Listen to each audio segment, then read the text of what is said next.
Hello, everyone, and thank you for coming to today's Play Attention webinar. My name is Gwen Sorley, and I will be your host today. I really do appreciate you taking some time out of your day to chat about ADHD and the aging brain, what changes and what stays strong. So, a couple of notes before I begin. We are recording this event, so tomorrow you will receive the recording link.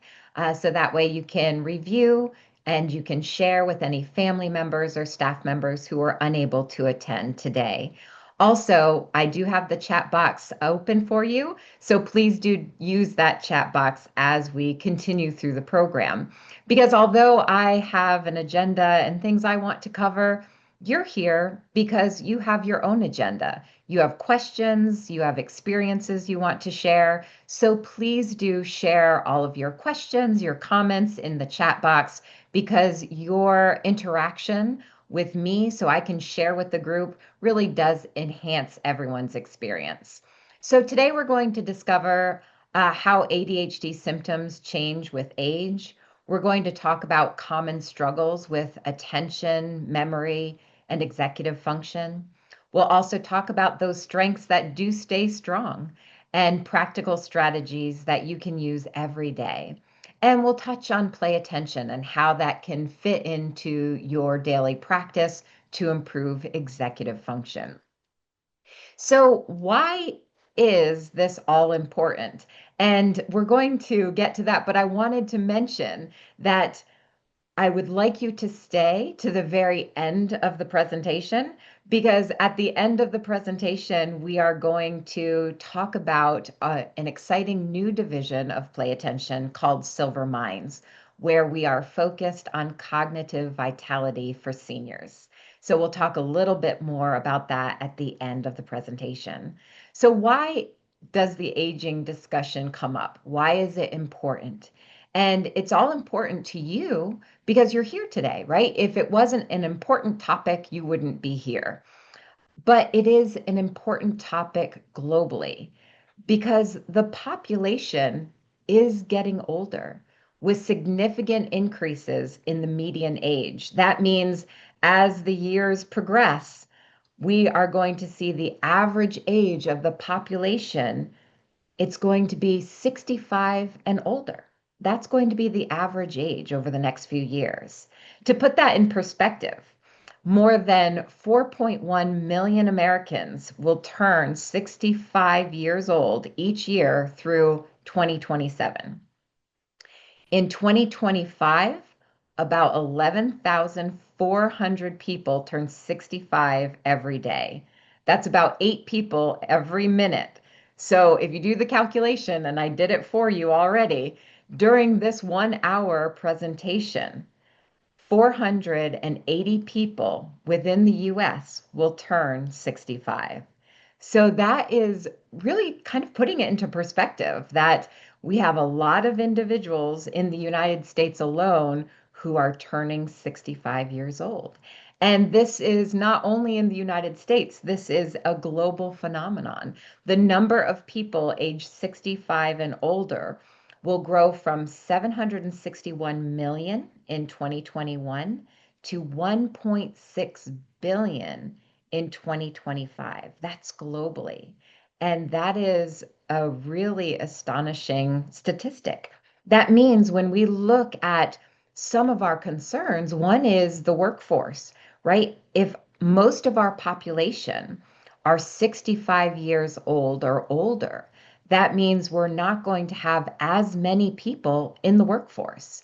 And you see those concerns starting to be voiced, especially if you look at China, where China, they used to not allow individuals to have more than 2 children. Now they are encouraging their population to actually have more children because they're looking ahead at the future and seeing that the population is decreasing in this younger age range and increasing in the older age range. So we really have to be concerned about the workforce.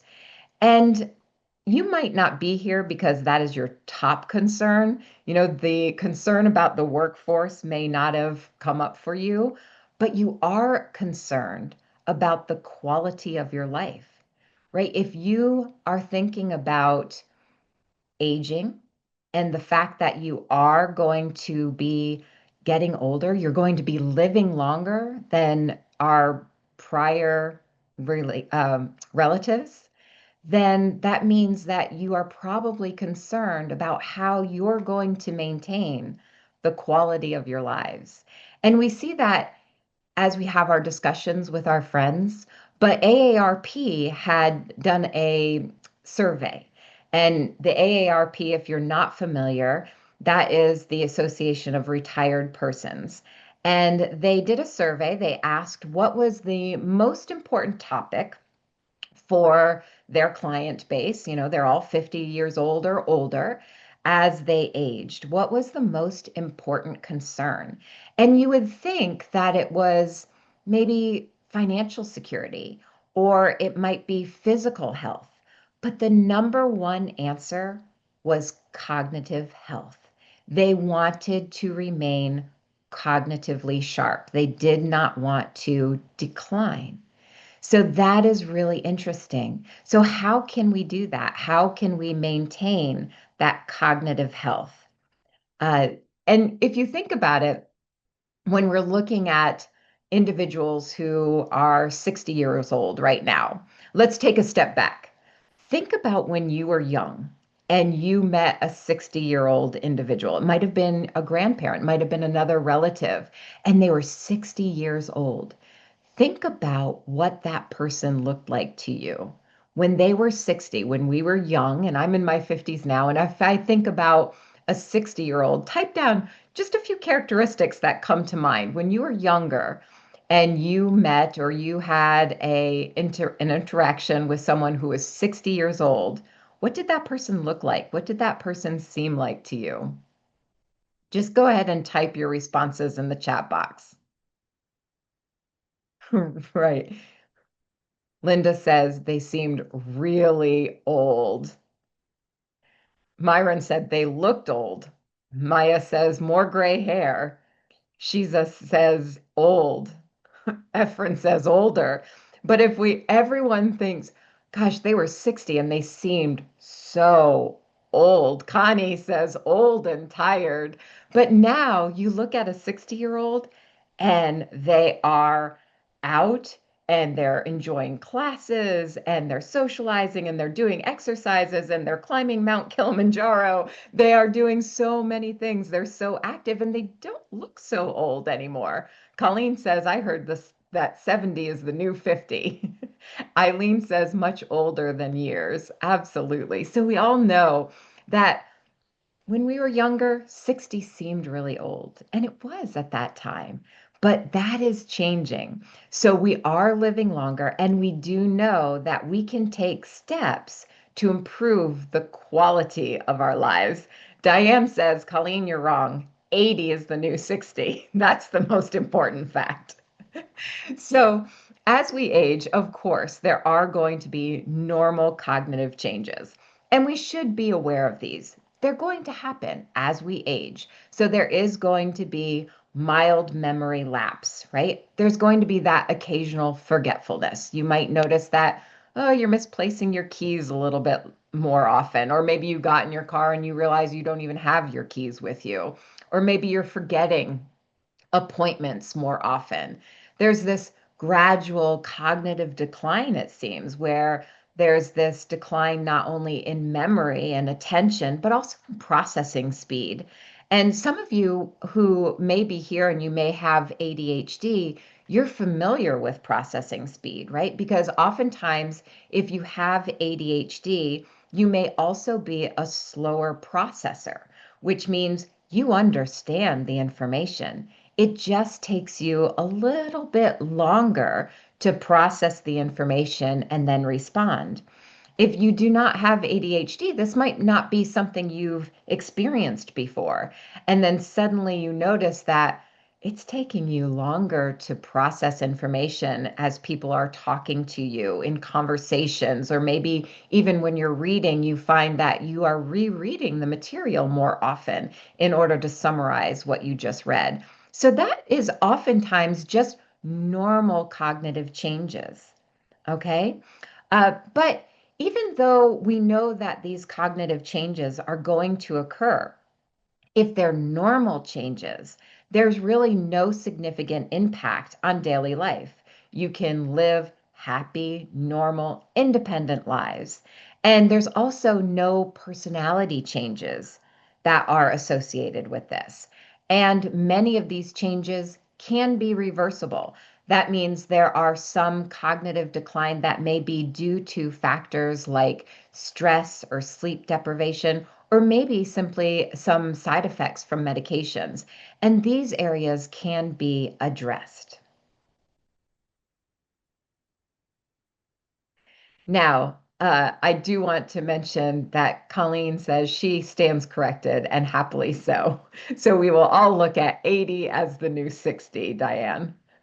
So now, when we talk about those cognitive changes that are going to naturally happen for all of us, we also want to look at how ADHD can impact those natural changes, right? If you have ADHD, then the symptoms of ADHD can actually exacerbate these changes later in life. So if you've been struggling throughout your lifetime because of ADHD with attention or working memory or processing speed, as you age, you may find that those areas are becoming even more so challenging. So that can be a very common phenomenon, something that you will perhaps not everyone with ADHD will see this in their lives, but many times ADHD will exacerbate those cognitive changes that occur as we age.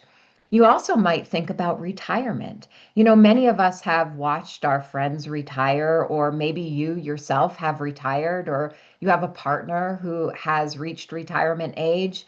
And all of a sudden, you see this person, and it seems like they've lost their way, right? Because they're no longer engaged. They're no longer with this workforce. And so they might have perhaps lost their purpose, or they may not have that structure that they may have once really thrived on.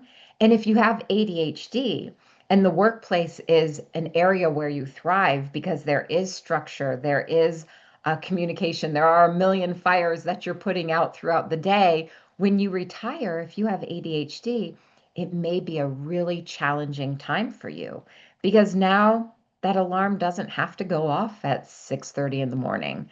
And you may find that you're sleeping a little bit later because you don't need that structure. And then all of a sudden it's 3 o'clock in the afternoon and you discover that you haven't really done anything and you feel really that you're not very productive at the end of the day. So those changes that come with retirement can actually, again, be a little bit more challenging if you have ADHD. But we have all experienced or all observed individuals who have retired and they have a really difficult time with that initial transition. Have any of you experienced that or have you observed it? You can raise your hand or type in the chat box if you can relate or if you've observed that. Yeah, a lot of you are raising your hand. Yep.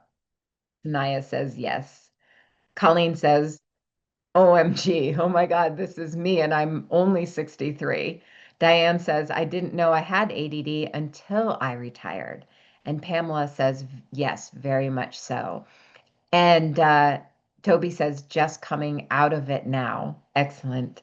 And Diane, you bring up a really important point because you said you didn't even know you had ADHD until you retired, right? It used to be thought that, there was this magical time that occurred, right? That when you graduate from high school, then ADHD just magically disappears. But we know that that is not true. You don't outgrow ADHD. In fact, there are many individuals as adults who have ADHD. A 2024 report from CDC found that 6% of US adults have an ADHD diagnosis. That's approximately 15.5 million adults. And that means an estimated 2.4 million of them are 50 years old or older.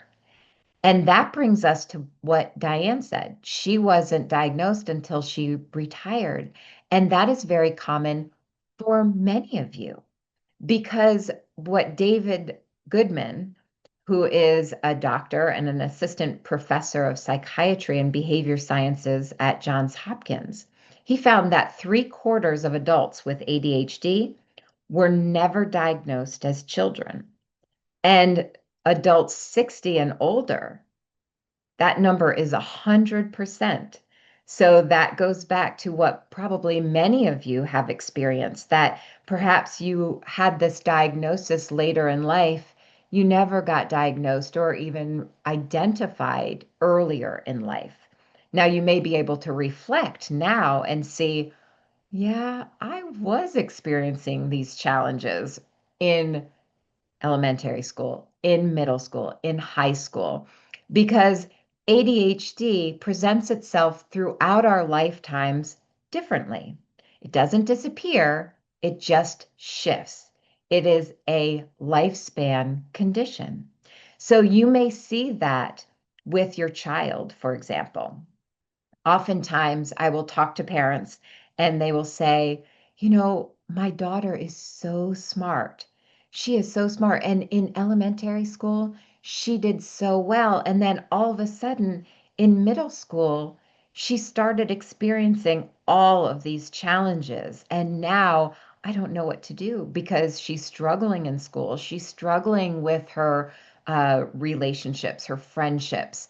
And that's very common, right? It changes and it presents itself differently throughout our lifetime. So, as children, a lot of times you are very bright and you can compensate because you are so bright. But as we age and we move into middle school, where everyone expects you to have strong executive function, that's where the challenges oftentimes really begin. And that's where the difficulties start to show up in not only school, but with your peer relationships and at home as well. Uh, I'm going to share a couple of other experiences here because I think they're important. John says, I didn't suspect ADHD until my wife died and I realized how much she had done for me. John, that is such a personal experience, and that's really an important realization to bring up that she was really keeping you in that structured and helping you get through your day to day. Randon says, I was diagnosed at the age of 70 by Dr. Cynthia Monroe at Hopkins. Interesting. And that was at 70. So we see again that it doesn't disappear, it just changes. And I think it's important for many people to realize that there is no late onset, right? It was just not identified early on. Sanaya says, I think the hardest challenges have been with parenting and having to take care of other people. And Sanaya, that's why it may show up in your life because of demands and stresses later on. And that's where some of the symptoms of ADHD may really be more prevalent for you. So let's look at ADHD across adulthood. What changes? So many times people will acknowledge that they are less physically restless, right? There's not as much outward physical hyperactivity. It's more of this inner restlessness, right? Where you find that you are no longer as hyperactive, but you may have a hard time really keeping your mind in the present moment, that your mind seems to be constantly running and restless. So you may find that you're more distracted and you have a lot more mental fatigue. That goes back to what Sanaya said. She has a lot of more responsibilities in taking care of children and others. And so that's why there may be a little bit more mental fatigue as well. Planning, organizing, and time management may feel harder, especially under stress. And you may also be suddenly experiencing some sleep issues, anxiety, or mood changes. Diane says, I was never and am now not hyperactive. Diane, that's very true. For a lot of, especially women, girls, they don't present that hyperactivity in a physical manner, right? They're not hyperactive physically. Usually, impulsivity for women may present itself as interrupting people during conversations, or very chatty. That's usually, not always, but more often for women, the hyperactivity is that chattiness or the inability to control their impulsive nature when they're having conversations. You might find that you're interrupting people more often. So it does present differently, but these are some of the common things that we see. But the good news is there are also things that improve. So through our life experiences, we also see many improvements. So self-knowledge, you learn yourself so much more, right? And you have more insight. You have more coping skills and personal systems. And so systems are good. And many of you may say, well, I had some systems in place that help me. So when I talk about, for example, spatial memory with some of my clients, are you constantly forgetting where your keys are, or are you misplacing your phone or your wallet? And they'll say never, because I have a system and I always put things in the exact same spot.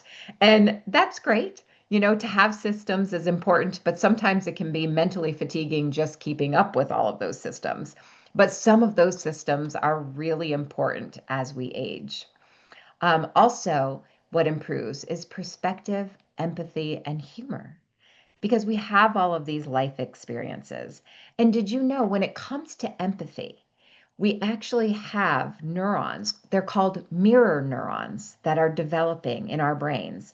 And those neurons are dedicated to actually being able to mirror others. That means that you are able to walk in their shoes, so that when someone is having an experience, you're not just sympathetic, you feel bad for them, but that you are empathetic because you've developed these neurons that allow you to feel what they're experiencing, walk in their shoes, and have true empathy.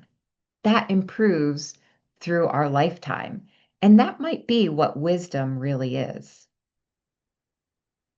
So, what are the common struggles later in life? And it looks like Terry may be bringing some of these up. Terry says, while getting my son diagnosed when he was young, it never occurred to me that many of his symptoms were also mine. When I became aware of my own ADHD, it was at menopause. I could no longer mask at the level I used to, and I was afraid something was very, very wrong with me. And Terry, I think that is an important point for others to hear, that you felt that there was something wrong with you, and that knowledge that you now have that you were simply experiencing ADHD. You may not have recognized it earlier, but when hormones change in menopause, oftentimes that's when women are diagnosed, and that you thought something was wrong with you, but then you found this diagnosis of ADHD, and then you can give yourself a little bit more grace, right? And then once you have that knowledge, you can find the path that's right for you. Okay. So, what are some of the common struggles later in life? We touched on many of them earlier. So, many of you have experienced already attention challenges, memory challenges, difficulties with executive function. And many of you here are familiar with executive function, but for those of you who are not, you can think of executive function as kind of like the CEO of your brain. It's what allows us to control our attention, our behaviors, our emotions. It allows you to plan and prioritize, organize, avoid procrastination, and remain on task. So it is a set of mental processes that we use in order to get things done every single day. And as we age, those processes may become more challenging. And as many of you know, if you have ADHD, we know that 95% of individuals with ADHD have weak executive function. So you can see how normal aging along with ADHD, can be challenging. But there are still those strengths that we want to focus on, right? And I want all of you here to think about that now, because we now know that we are going to be this aging population where most of us will be in that age range of 65 and plus in just a few years. So if we think about, I'm going to live many more years, what do I want that to look like? I want you to take some time to just type in the chat box. What are you looking forward to? What do you want to be doing in your 60s or your 70s or your 80s? Go ahead and type in the chat box. What are you looking forward to? What are your goals? What are your plans?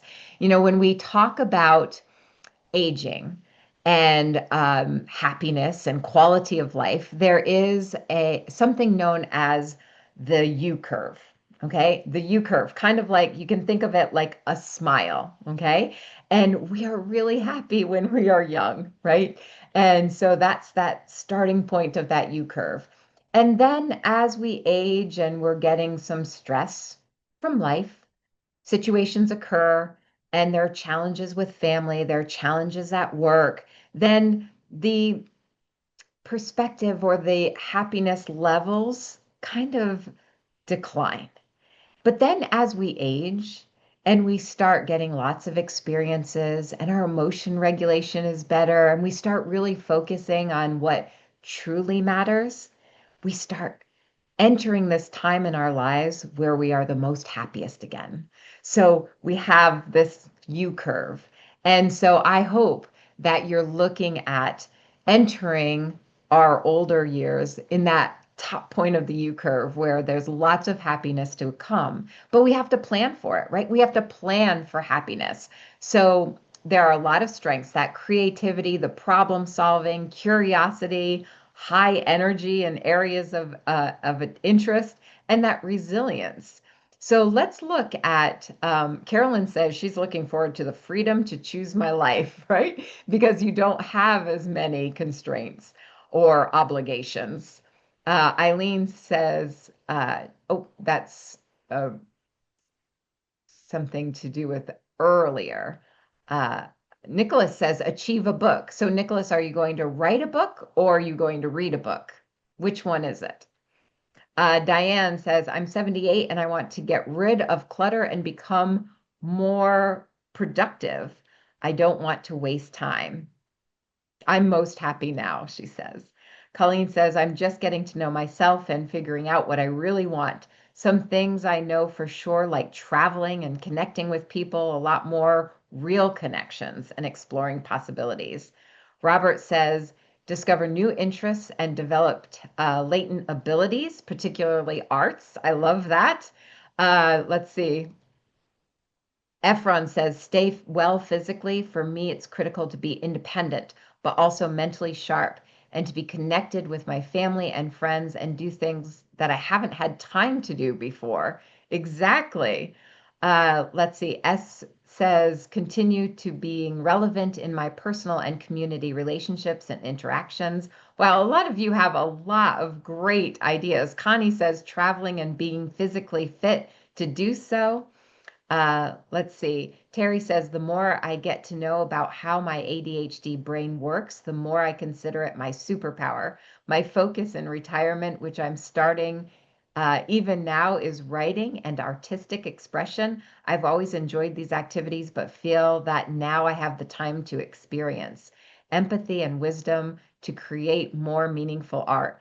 You guys are great. So this is exciting. I can't read them all, but you have some great ideas. Kelly says mentally, cognitive, and physically well and financially sound as retired person, grandchildren, and retiring. Excellent.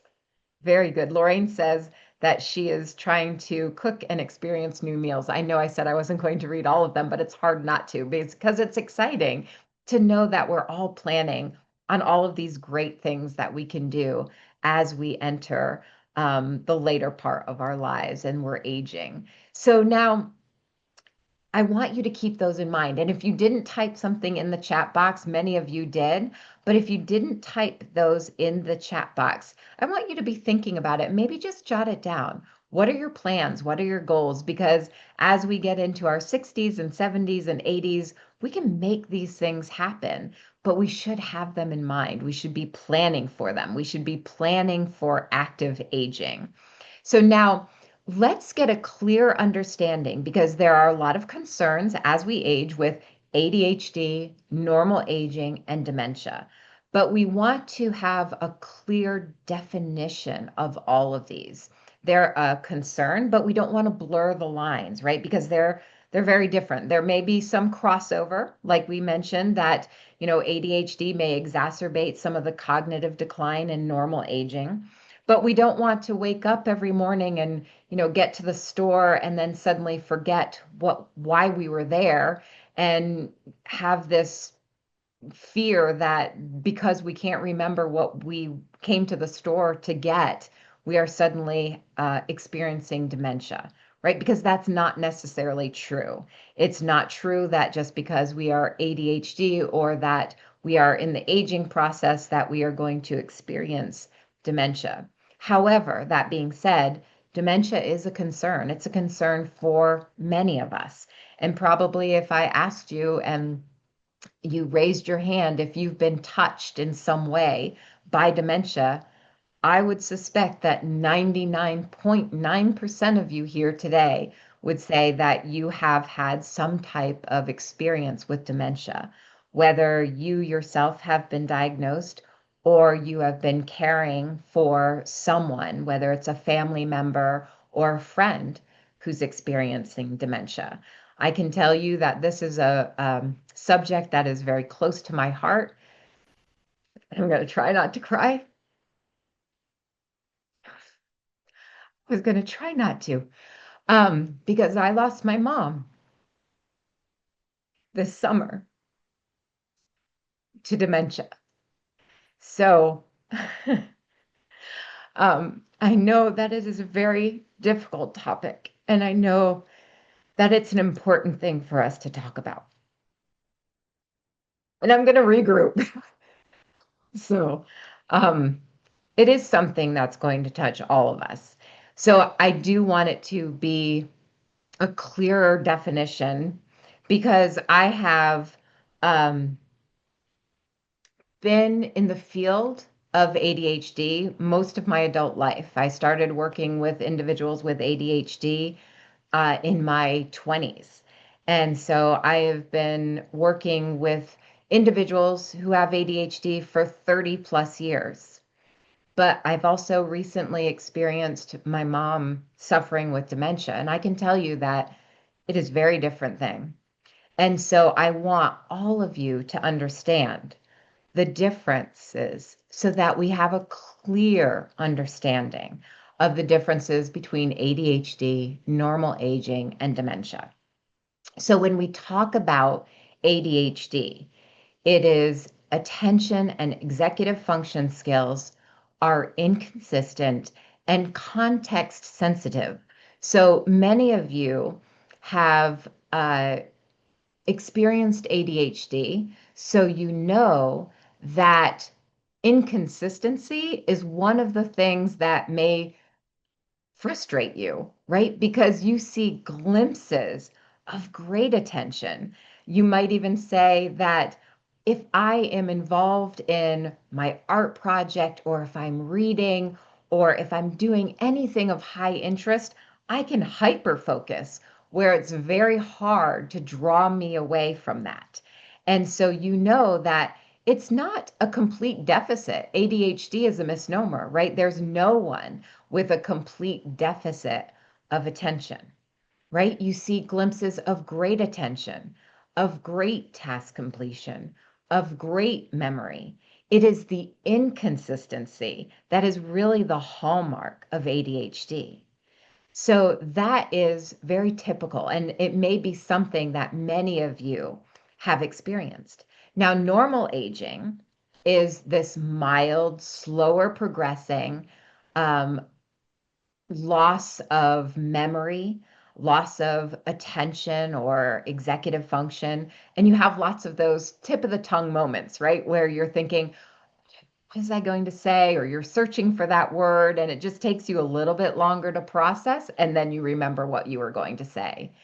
Dementia is a progressive decline that eventually disrupts independence and safety. So, ADHD and normal aging, we can live independently, we can live normal lives, but dementia is going to gradually interrupt that independence, and where you're eventually going to be looking for that care, or you have to have that care. You can no longer live independently.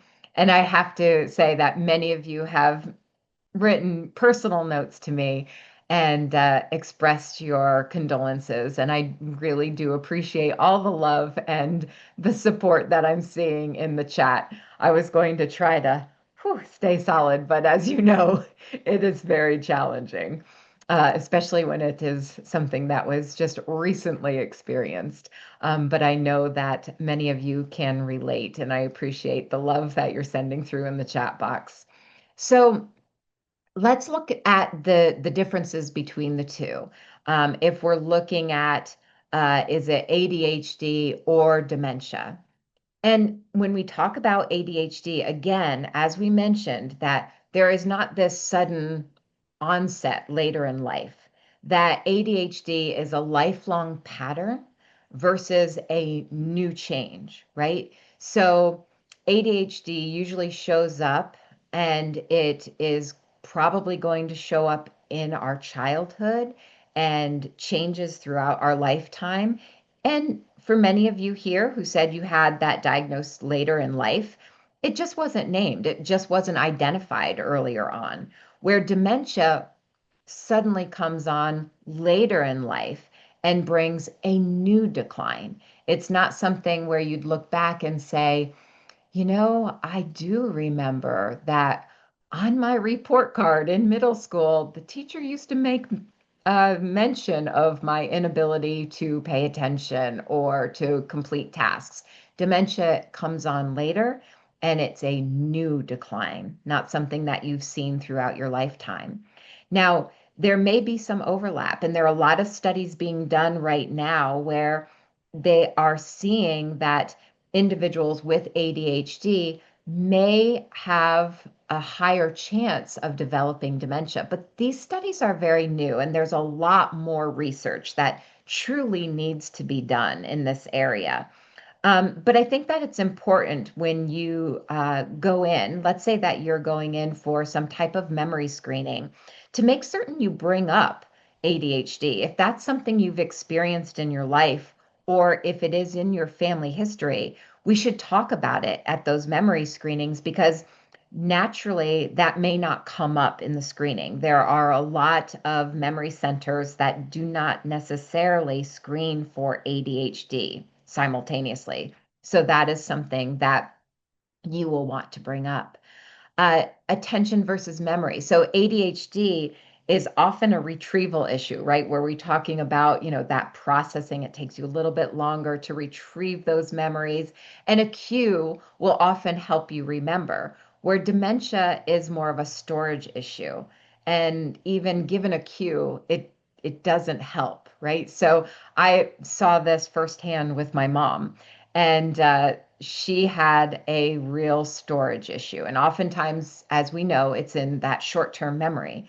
So I am in North Carolina. She was in New York. So on Fridays, I would have Friday night takeout when she was still living independently. She was in the early stages. And we would, my husband and I, every Friday would have food delivered for the weekend, and we would have it delivered at 5:30 at night, and she would put some food in the fridge for the weekend, and she would have her meal that we just had delivered. And sure enough, 30 minutes later we would call and we would say, "What did you have for dinner, Mom?" And she would say, "It was great."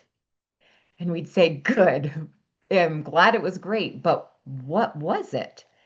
And she said, "It was some type of casserole." It was always a casserole. Now, you and I know that no one's made a casserole since the 1970s, but for her, it was always a casserole. It was usually pizza, but in her mind, she couldn't remember just 30 minutes later, sometimes 15 minutes later, what she had for dinner. Now, if that were you and you are just going through normal aging, or maybe you have ADHD, you may have forgotten what you had for dinner earlier, but then you see you see an advertisement on TV for Papa John's, and you remember, oh, I had pizza for dinner. That wouldn't have occurred. That cue that occurs would not help her. She still would have thought she had a casserole or something that was good, but wouldn't have remembered. It's really interesting because uh, that hard drive, if you think about your brain as a computer, that hard drive is damaged with dementia. And so that short-term memory, that storage, isn't happening. It's damaged in some way. So that information isn't coming in. Now, long-term memory is sometimes really still very good. So, although she couldn't remember what she had for dinner 15 minutes later, she called me one evening and she said, I had to call you because I was the only person that got the Jeopardy question correct. And the question was, what was the popular jacket after World War II? And none of the contestants got it, but I knew it was the Eisenhower jacket. So she experienced the Eisenhower jacket after World War II. She knew that. She didn't know what she had for dinner, but she could remember that recall, that long-term memory was still there. So it's very interesting, this computer that we have and how it changes over time. Okay. There's also this response to structure. So ADHD can improve with routine, lists, cues, where dementia is less responsive. And so you may be able to, again, live very independently and very happily with ADHD, setting up these routines and lists and cues. But with dementia, it's less responsive to those things. And over time, ADHD varies from day to day, as we mentioned, where dementia shows a very steady downward trend over months and years. Okay. So we want to also keep in mind that normal aging may be reversible, as we discussed earlier, because there may be some components like sleep or hydration, exercise steps that we can take in order to reverse some of those common experiences we have through normal aging, while dementia is not. Dementia is a progressive disease that currently has no cure, but treatments can, and this is important to keep in mind, can slow down the decline and improve the quality of life. And that's why we are really here today, right? To talk about how we can improve the quality of our life because it is possible. Research tells us what we now know through neuroplasticity that the brain is moldable, it's shapeable. It used to be thought that after the ripe old age of 9 years old, our brain didn't really change that much, right? We were what we knew as hardwired. We were hardwired at the age of 9. We now know that that is not true. That the brain is moldable, it's shapeable. And if we provide ourselves with the right challenge and the right feedback, we can create these new neural pathways despite our current wiring. We know that age is not a factor. We also know that labels like ADHD are not a factor. If we provide ourselves with challenges and new experiences, we can create these new neural pathways throughout our lifetime. So let's focus on that. What can we do in our daily life to improve our cognitive health? There are many things, and we brought some of these up earlier. So, sleep, we want to aim for consistent sleep. You know, sometimes you hear that as we age, we don't need as much sleep, but that's really not true. It may be harder for some of you to fall asleep, but we still need 7 to 9 hours of sleep. That is true throughout our lifetimes. Also, movement throughout the day is really important. You want to try to get about 150 minutes of exercise throughout your week. Okay. And we also know that nutrition and hydration are really important. Hydration is one of those things that we often overlook. We talk about nutrition a lot, but sometimes we don't focus enough on hydration. And as we age, we do have a harder time. Our bodies naturally have a more challenging time staying hydrated. So as we age, it's even more important that you are cognizant about the amount of water you're taking in. So just keep that in mind. Nutrition, yes, important, but along with that, you have to keep in mind your hydration and build that into your day. Also, and many of you talked about this earlier, that you want to make connections. And a lot of you said you want to make meaningful connections, right? So you want to make certain that you spend time socializing. And there are a lot of different ways you can do that. Especially a lot of you said you have more time now, so you can socialize maybe in a different way that you haven't in the past. You can join clubs or groups, volunteer, participate in more family activities, take classes, and attend community events. We know that socialization and being around people socializing is a very important part of active aging. Also, we want to work on mindfulness, staying present, because when we were talking earlier about especially ADHD and aging, you may find that your mind is a little bit more restless. You're not physically hyperactive, but you are more internally distracted. So it's important to start looking at practicing some mindfulness, because mindfulness and discovering ways to stay in the present moment trains our awareness and state shifting. It also reduces stress and scattered attention. Okay. We also can look at cognitive training with play attention. And I brought this up earlier that, we've been working in the area of neurocognitive training for about 30 years. I've been using play attention with my clients since 1996. So I've been using play attention for almost 30 years with my clients, with every age from 5 all the way up through adulthood. And many of you here today, I know, are play attention clients, and you are here today. But there are many of you who have not yet started. And if you are interested in knowing what is different about play attention integrates feedback technology with cognitive skill training and behavior shaping, right? We are founded in what we know about neuroplasticity, that the brain is moldable. If we provide you that right challenge and that right feedback, you can create these new neural pathways. So within play attention, we have a very important component, and that is the body wave armband. On the back of our armband, there are 3 sensors. And when I slide this armband on my arm, those sensors now monitor my brain activity that tells us how attentive I am. And that information is given over to the computer, where I'm allowed to control all of the cognitive exercises with my mind alone.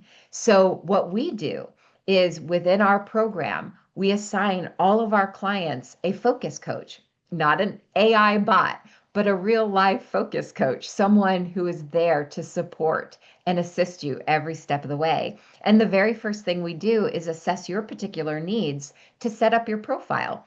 What are those cognitive skills that we want to improve or keep sharp? And that may be attention stamina, impulse control, working memory, short term memory, task completion. All of those are separate cognitive exercises that we can put into your program. Now, what's important to keep in mind is that no matter what you're working on, whether it's attention stamina or working memory or task completion, you have to be paying attention. If you're not paying attention, then the activity will stop or the character will go in the wrong direction, and you have to focus back in order to continue. And the reason we do this is because we know that that is a critical component in order to spark brain change, right? That's what we're talking about. In order to create those new neural pathways, it has to be in response to a challenge and you have to be actively engaged. So we incorporate all of those components that are required to spark brain change. We do that through integrating that feedback technology where we give you real-time feedback regarding your attention with challenge and that customization and that real-time feedback. So critically important in the learning process. And we combine that in all one customized plan with ongoing continued one-on-one support. So Risa says that she's looking for additional information. And that is what we're providing you here today. Lots of different steps that you can take in order to improve your cognitive health over time. Play attention is one of those components that you can incorporate. And, it's been interesting because we have um, been using play attention and creating new cognitive training protocols for individuals from the ages of 5 through 105. But the shift in our client base has been really interesting to watch because over the last 5 years, 4 or 5 years, our largest client base are individuals between the ages of 45 and 75. Now, that being said, we have individuals who are in their late 70s and 80s using play attention. And it's so exciting to see individuals who are making those connections and improving areas of attention and memory and task completion. And they will report back to the focus coach that they have actually noticed that they are able to sit down and read a book where they've been really struggling lately to read a book, or that they feel more engaged, or they actually felt confident enough to join a volunteer group. We even had one of our adult clients who was 65 and she was taking the licensure test for to be a now I have a memory loss here, who was looking at her license exam for social work. And she had taken the exam 3 times and she had ADHD and, of course, normal aging. She was really struggling to pass the exam. So she started her play attention training. And at 65 years old, on her third try, she passed the exam. And it's not that we made her any smarter. She was already very intelligent, knew the material. We just gave her the tools she needed to show what she knew. So we know firsthand that as we go through life, we can create those new neural pathways. And that is now the foundation that I talked about earlier. I told you that we were going to talk about silver minds, which is a new division of play attention.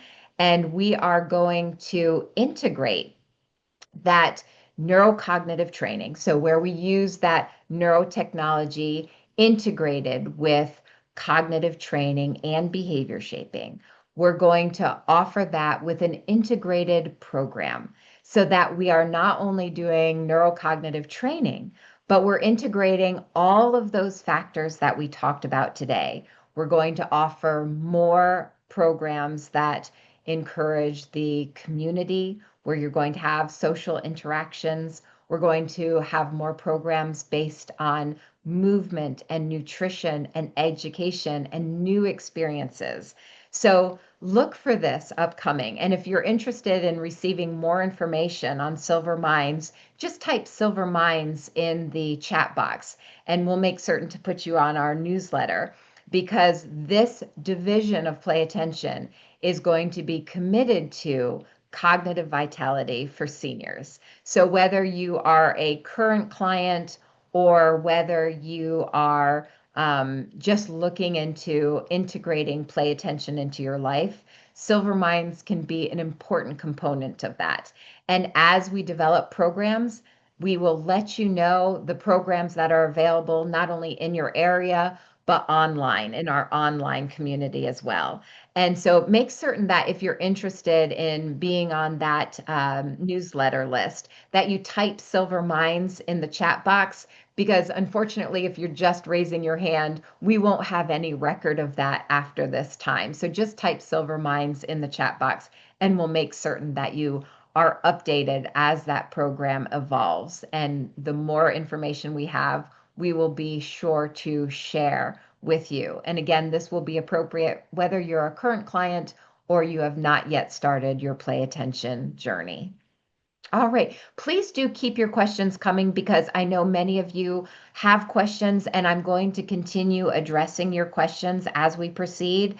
But I know that I'm about to go over my hour. And do we remember how many individuals turned 65 in this 1 hour in the US? Was it, do you remember? How many of you remember in this 1 hour session, how many people, you didn't know there was going to be a quiz? How many people turned how many people turned 65 in this last hour in the United States? Do any of you remember?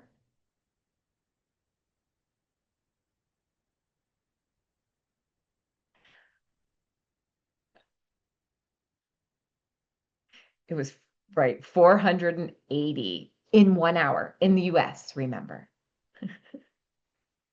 Very good. Excellent. So keep your questions coming. I do want to talk about some of the different areas that we're going to address.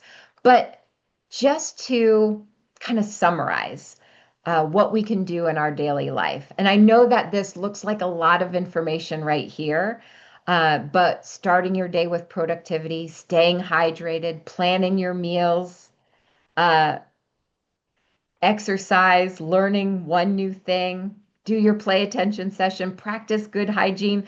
I have a lot of words here, and it may seem overwhelming. Like, I cannot do all of those things, Gwen. You are demanding too much of me. But let's break it down. Let's look at, if we look at all of these important components of healthy aging, how can we break it down? So at 7 a.m., we just wake up with positivity, right? I'm grateful for every new day. Just have a positive thought. At 7:45, we drink a glass of water and maybe we just get our water bottles ready so that our water is at hand for the day. At 8 o'clock, we go for a 20-minute walk. At 8:30, we have a heart healthy breakfast. That might be overnight oats with some berries or, baked eggs and tomato sauce and a kale, something that's a dark leafy green. Then at 10 o'clock, we set out to learn a new thing. If many of you already know what you want to learn new, but if you haven't thought about new things you want to learn, just brainstorm your list and write it down. At 1:30, spend some time socializing. At 3 o'clock, do a 10 to 15-minute play attention session. And then at 9:30, start that sleep hygiene routine, getting yourself ready for a restful sleep.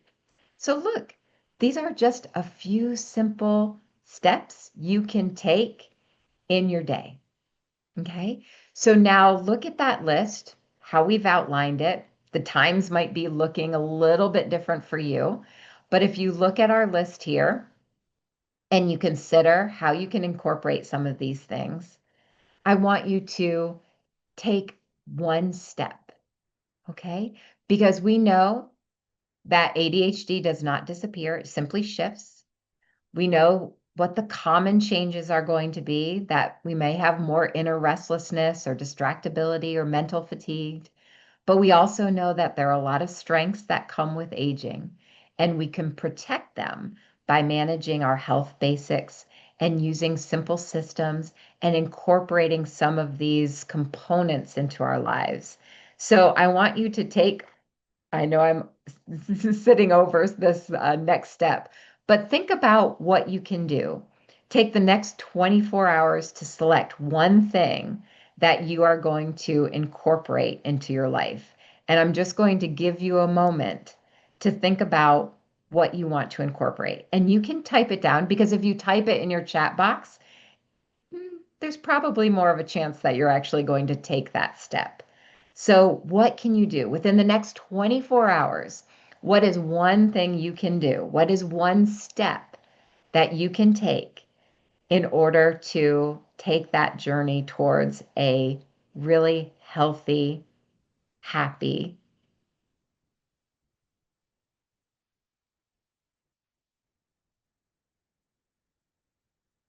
Excellent. Many of you are typing in the one thing you are going to do. Diane says, waking up earlier with a positive attitude and drink a glass of water. Well, she selected two things. So many of you are typing down one thing that you can do in order to take that step and encourage that U curve, right? We're going to enter that aging process and make certain that it is a happy time and that we focus on quality. Excellent. Now keep your questions coming. And I'm going to just talk about some new steps or some next steps I should mention. So if you are curious about ADHD and you're not really certain what areas you would like to improve, you can type in ADHD test and we'll make certain that we send you our questionnaire so you can look further at what areas, what cognitive skills you would like to look at in order to improve. If you would like a one-on-one consultation to discuss your specific needs, just type in consultation and we'll send you our consultation schedule so that we can talk to you about your specific needs. We can discuss very specific steps or a customized plan that we can design within Play Attention. You can come to next week's webinar where we're just going to talk about Play Attention and explore the educational foundation of Play Attention and talk about that whole program. Or if you haven't typed in the chat box yet, Silver Minds, and you want more information, just type Silver Minds. So as you are getting ready to move on to your next daily activity, I want to take this time to thank all of you for coming today. I really do appreciate your time. I appreciate your feedback. I know that I did try to incorporate a lot of your comments and a lot of your questions into today's presentation, so I hope that was helpful. I'm going to leave this chat box up for a while because I think I want to give you a little bit more time to process all of the information we talked about. As we know, we're all perhaps processing a little bit slower. So I want to give you some more time to process and type in any questions and type in next steps you would like to take. And remember that all of this is open to everyone here today, whether you're a current client or you have not yet started Play Attention. So I'll keep the chat box up. You can keep typing in your next requests or your questions. And again, I appreciate your time and attention, and I look forward to seeing you next week in our presentation or perhaps a consultation, and look forward to talking to you in the very near future. Thanks so much, everyone. Have a great day.